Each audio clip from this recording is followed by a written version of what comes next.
ভাবুন তো, একটা ঐতিহাসিক ম্যাচ, আর সেই ঐতিহাসিক ম্যাচেই একজন প্লেয়ার ইতিহাস গড়েছে।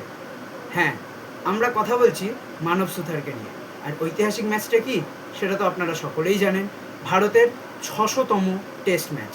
আর সেই 600তম টেস্ট ম্যাচেই মানব সুথার নিজের নামের পাশে একটি রেকর্ড করেছে। কী সেই রেকর্ড? 10টি উইকেট নিয়েছেন তিনি, যা তার দ্বিতীয় টেস্ট ম্যাচ খেলতে নেমেই যেই রেকর্ডটা তিনি স্পর্শ করেছেন। এশিয়ার পিচেই তিনি এই রেকর্ডটি সম্পূর্ণ করেছেন। বাকিটা জানতে হলে আপনাদেরকে ফলো করতে হবে আমাদের ইউটিউব চ্যানেল, যেখানে মানব সুথারকে নিয়ে একটি প্রতিবেদন খুব শিগগিরই আসছে। তো আমাদের ইউটিউব চ্যানেলটি সাবস্ক্রাইব করে পাশে থাকা বেল বাটনটি অন করে দেবেন, যাতে ক্রিকেট জগতের লেটেস্ট আপডেট, নতুন নতুন প্রতিবেদন আপনার ছোট্ট ডিভাইসে শো করে। ধন্যবাদ।